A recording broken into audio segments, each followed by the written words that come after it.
The concept of the natural environment is complex and debated. Depending on one's worldview, it is a spiritual system, a form of identity, an area in need of protection, or an area of land. The common Western perception of the natural environment is that of land.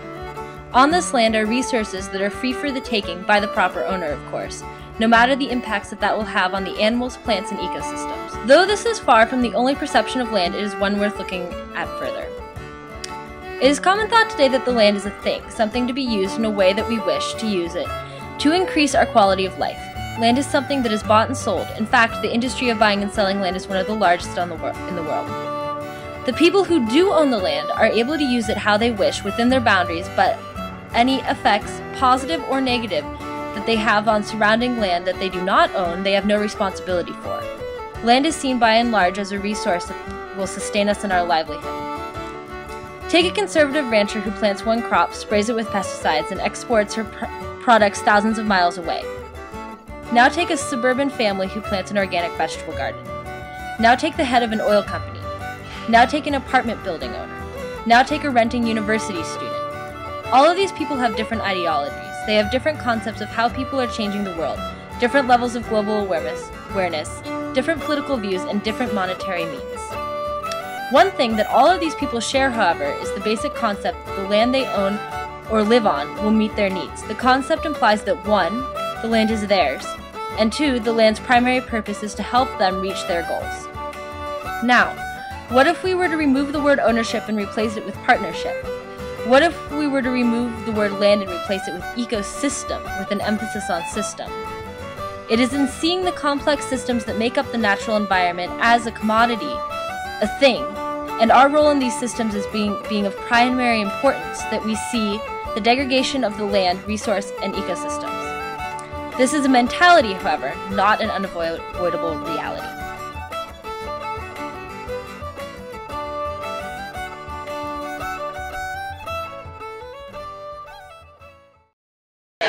Connection to land, what does that mean? Wait, just I check my hair. Connection to land. To land. Oh, connection to the land. Oh my god, I don't know. Land. To land. Yeah. What do you mean by that? Like the environment. Yeah, like what? I don't know. Like I don't know how to answer that. Like, What are your guys' connection to land? Which is the land? This land or the land in general? Any land. Like natural environment. Nature. Are you serious? I feel like, I don't know if this is valid, but I surf a lot, so I've got like a sort of deeper connection with the ocean than the land, I suppose, but that's only because I've got a bit more of an appreciation for it, I suppose. I don't know if I really have a connection to it, but I definitely try and respect it and do my part. But I don't know if I'm a vegetarian, but that's not really the land, that's animals. The land. Oh, I don't know. That's a really hard question. The water. The beach. The beach, it's amazing. And always parties, the people are really, really nice. You can speak, really friendly. It's really nice. Yeah. Well, for example, when you walk down and there's a sunset on the beach and you feel like relaxed, you feel like peaceful. That's right. Yeah. Connection to the land. Yeah. It's good to skate on. Yeah, it is good to skate on.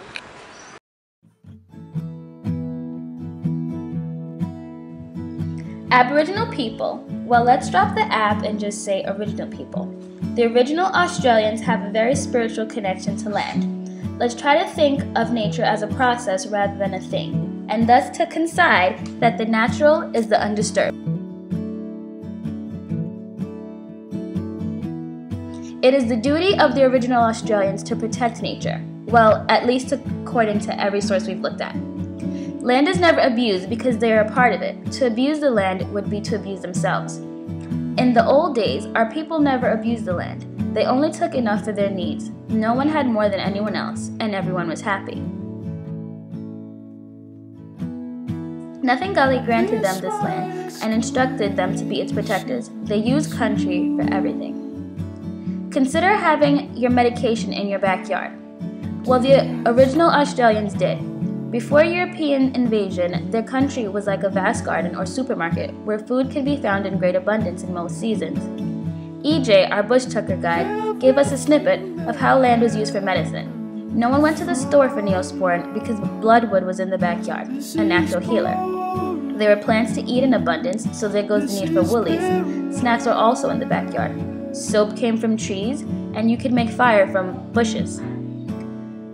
Some bushes were also used for weaving. The original Australians have an understanding of land that the non-original Australians are only now trying to replicate. Problem is, a mass genocide, well, maybe we won't say mass genocide, we'll say colonization. Colonization took place, and as a result, many elders died. Elders are like libraries. What if we burned half of the world's most important libraries? Well, we would only be able to access half the knowledge we once had. Well, I suppose not. We have the internet.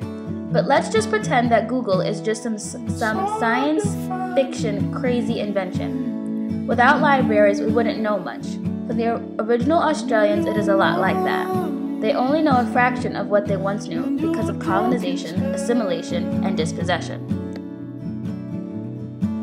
Our identity as human beings remains tied to our land, to our cultural practices, our systems of authority and social control, our intellectual traditions, our concepts of spirituality, and to our systems of resource ownership and exchange. Destroy this relationship and you damage, sometimes irrevocably, individual human beings and their health. There is a difference between indigenous and non-indigenous people's spirituality. White people seem to be set on driving a materialistic way of life. The original Australians have a connection to country and land that we try to duplicate through modern technology. Large corporations are funding projects that attempt to develop machines that take carbon out of the air. Well, duh, that's a tree. The original Australians understood this relationship. They know that they are part of the land and connected to the land. They are one with the land. We breathe in air and we breathe out carbon dioxide. Trees take in carbon dioxide and release oxygen. Cut down all the trees, there go habitats, oxygen purity, and everything else provided by trees. A connection to land that the original Australians have always had is being poorly duplicated. And that's just the land. The original Australians know that country is a system and everything is interconnected. They believe that when they die, they become one with the systems. The people from down south believe that when their people died, they went out through the limestone caves and went across the horizon on the resting place with the old man of the sea. We're only here for a short moment of time to do what we've been put here to do, which is look after the country. We're only a tool in the cycle of things. It takes two people to make a baby, and that baby is nurtured by the mother until it is able to go out into the world and help and keep the balance of nature. It's a big cycle of living with the land and eventually going back to it and recreating something new. Most of the forest around here in our country has got hollow trees that have been burnt out. We believe that the hollows of these trees hold our people, the old people that have passed on. If you're in the forest late at night, that's when the Marami and the wooded chai wander around looking for a person to go into.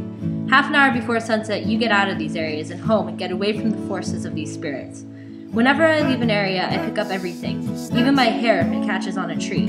I leave no hair for the spirits to follow me home. The connection between you and what you leave behind in the bush, you can get followed home. And when we leave, we always draw a line behind us, so the spirits won't cross that line and follow us home. If you stay too long, the old spirits begin to smell you on your body.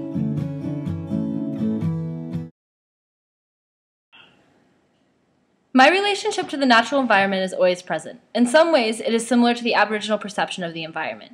I see myself as a part of a larger system that deserves my respect and requires my participation. Spending time in nature has always brought me happiness and a strong feeling of connectedness, a comforting feeling that I am not alone, paired with an obligation not to leave any other part of the system alone. Without the land, we are nothing. There are three differences that separate my mentality from the Aboriginal mentality. First, I will often go out to visit nature, implying that I am not always a part of it, or that only certain things are qualified as nature. I have drawn a distinctly Western line between myself, my lifestyle, and the natural environment. Second, though I share a strong feeling or connection to land, I don't carry much knowledge about it. I rationally understand parts of ecosystems and their importance, but unlike the Aboriginal perception, I do not understand the land, nor do I have access to knowledge passed down through many generations. Third, I feel connected to the land, not an area of land. I live in different countries and continents and still feel a strong connection to the land, but I don't have a single area of land that I feel I am a part of. I am a part of all land. It is something constant. I feel very connected to land. I know that I need the land for everything I do, and I know that it's connected to everything I do. I know that I need it to live, to breathe, to eat, for shelter, to cover my body, and everything. But I don't feel that I live the connection as much as I feel it. I don't think that if I went into the forest, I would feel at safe and home, because I wouldn't have my comfy couch or my bed or my sweatshirt or my refrigerator with my clean drinking water and my Diet Coke, which I feel that I need to work on. I hope that one day I will feel just as at home in the forest that I do when I'm at home laying down on my couch. On one hand, my connection to the land is very different from the Aboriginals, but on the other hand, it is very similar. On one hand, I don't know how to live off of the land. I get my cucumbers and tomatoes from my large 2-foot permaculture garden on the side of my house. As for the rest of my groceries, I get them from a super farmer's market, something like Trader Joe's. My water comes through a faucet, and it's pretty much endless. I don't know how it is heated, but I know that it is. On the other hand, I think my connection to land is very similar to the Aboriginals. I like to think of the land as an extension of myself, an untamed and wild extension of myself that for the most part I just want to know it exists, but I'd rather not explore it. I also think that land is finite, with infinite possibilities like medicine, food, shelter, clothing. The possibilities are endless.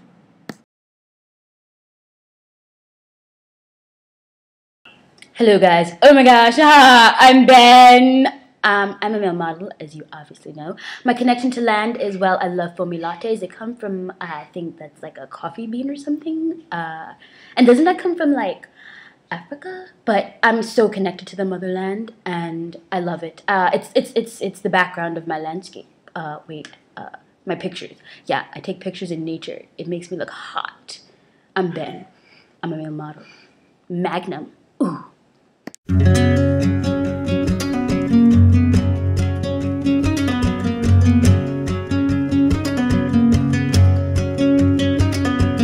All of the voices spelling it out. Where are the plans you're thinking about? Resting assured it comes or not. Writing it down and tearing it